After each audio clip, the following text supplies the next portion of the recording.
আসসালামু আলাইকুম প্রিয় দর্শক, সকলকে স্বাগত জানাই। জানিয়ে দেব এই ভিডিওর মাধ্যমে অভিবাসীদের অনেকগুলো তথ্য, যা জানার অপেক্ষায় রয়েছেন আপনি। নিজে জানবেন, অন্যকে জানাবেন এই তথ্যটি। ভিডিওটি শেয়ার করে চ্যানেলটি সাবস্ক্রাইব করে ফেসবুক পেজটি লাইক ফলো করে যুক্ত থাকলে প্রতিদিনের আপডেট তথ্য প্রতিদিন দেখতে পান। এপ্রিল মাসের 4 তারিখ। আপনি কোন দেশ থেকে এই ভিডিওতে যুক্ত হয়েছেন কমেন্টস করবেন, ইনশাল্লাহ আপনার কমেন্টসের রিপ্লে করব। গত বছর থেকেই ইতালিতে আসা অভিবাসীদের এক আতঙ্কের নাম হচ্ছে আলবেনিয়া। আলবেনিয়া নিয়ে আরও একটি বিজ্ঞপ্তি প্রকাশ করেছে ইতালি কর্তৃপক্ষ। কি বলেছে এবং সর্বশেষ তথ্য কি জানিয়ে দেব এই ভিডিওর মাধ্যমে। সর্বশেষ তথ্য অনুযায়ী ইতালি মন্ত্রিপরিষদ নিরাপদ দেশের তালিকা নিশ্চিত করে একটি বিজ্ঞাপন বা প্রজ্ঞাপন সরকারি গেজেট প্রকাশ করেছে। ইতালির মন্ত্রিপরিষদ গত বছরের অক্টোবরের একটি আইনানুগ ডিগ্রিতে নির্ধারিত নিরাপদ দেশের তালিকা নিশ্চিত করে। নিরাপত্তা দেশ থেকে আসা আশ্রয় প্রার্থীদের ধরে নেওয়া এবং তাদের অত্যাচারের ঝুঁকি কম এবং তাদের আবেদন আরও সহজে প্রত্যাখ্যান হতে পারে।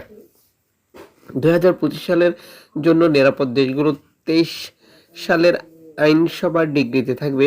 অক্টোবরে 2024 উল্লেখ করা হয়েছে, যথা 2025 সাল পর্যন্ত তারা 23 তারিখের আইনি ফর্মালায় থাকবে। অক্টোবর 2024 থেকে উৎসের নিরাপদ দেশ বিদ্যমান রয়েছে।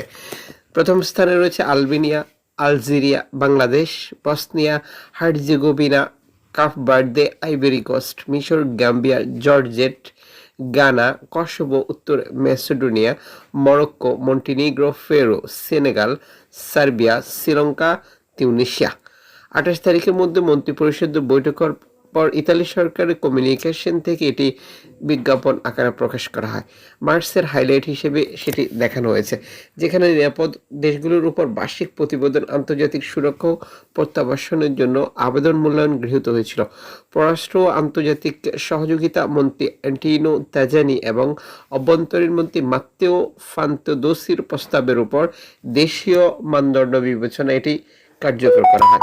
2008 সালের আইন ডিগ্রি নাম্বার 25 অনুচ্ছেদ 2 অনুযায়ী পররাষ্ট্র ও আন্তর্জাতিক সহযোগিতা মন্ত্রণালয় তালিকাভুক্ত দেশগুলোর পরিস্থিতির উপর আপডেট তথ্য সহ কান্ট্রি প্রোফাইল তৈরি করেছে। বার্তাটিতে বলা হয়েছে, এই প্রোফাইলগুলো ইউরোপীয় নিয়মাবলীর দ্বারা নির্ধারিত যোগ্যতার মানদণ্ড অনুযায়ী তৈরি করা হবে।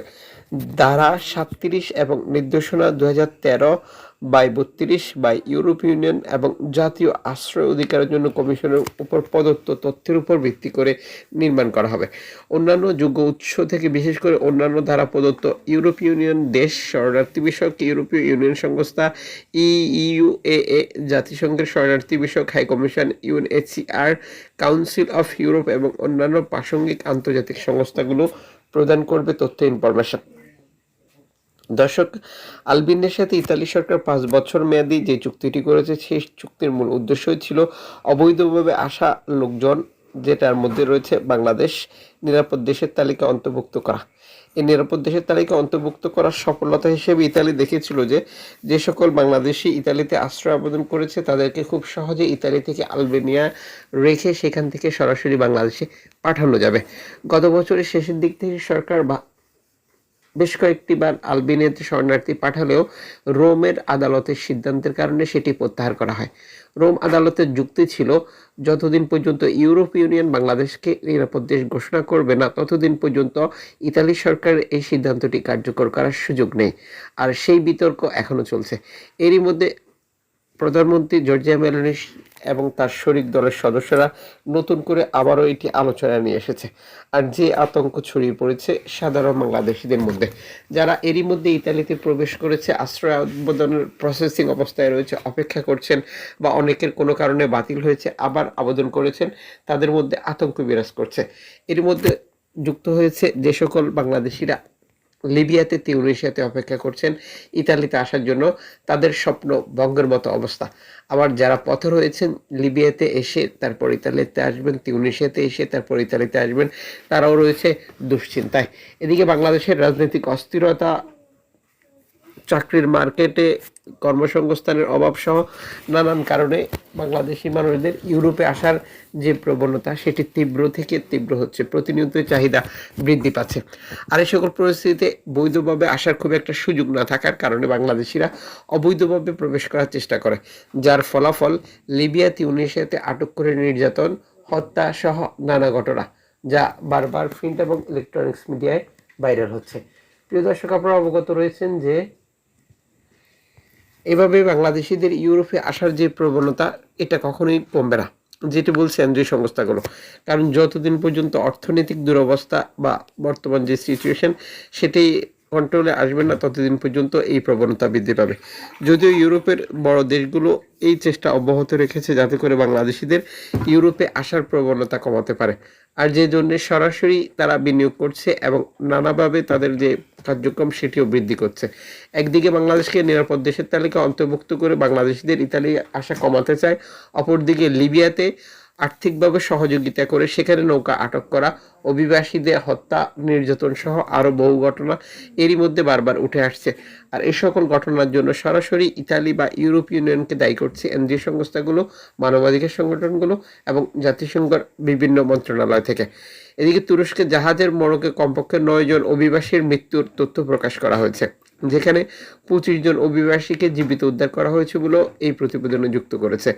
তুরস্ক থেকে গ্রিসে আসার পথে এই নৌকাডুবির ঘটনা এবং রেকর্ড সংখ্যক অভিবাসীর মৃত্যু নতুন করে আবারও আলোচনায় নিয়ে এসেছে এই পথটিকে, যেখানে প্রতিনিয়তই নৌকা দুর্ঘটনার শিকার হচ্ছে এবং অভিবাসীর মৃত্যু হচ্ছে। 2025 সালের প্রথম থেকেই তুরস্ক থেকে গ্রিস এজিয়ান সাগর পাড়ি দিতে গিয়ে রেকর্ড সংখ্যক অভিবাসী মৃত্যু বা নিখোঁজের মুখোমুখি হয়েছে, যা বারবার আলোচনায় এসেছে এনজিও সংস্থাগুলোর মাধ্যমে আন্তর্জাতিক পোর্টালগুলোতে।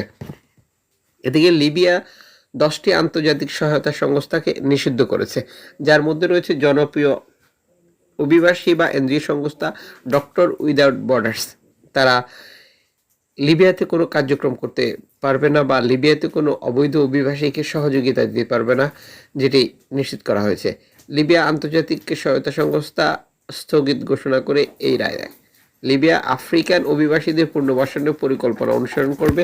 লিবিয়া হোমল্যান্ড সিকিউরিটি অথরিটির মুখপাত্র সালেম গিথ বুধবার এই বিজ্ঞপ্তির মাধ্যমে একটি ঘোষণার মাধ্যমে বিষয়টি নিশ্চিত করে।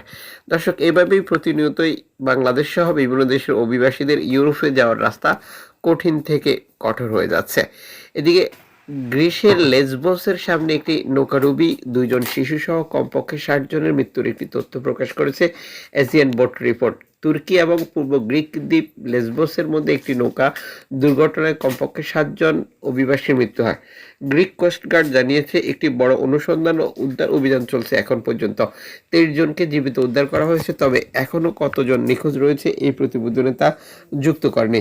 দর্শক, এভাবেই স্বপ্ন পূরণ করতে গিয়ে ভূমধ্যসাগর, এজিয়ান সাগর, আটলান্টিক উপকূলে নৌকাডুবিতে রেকর্ড অভিবাসীর মৃত্যু হচ্ছে।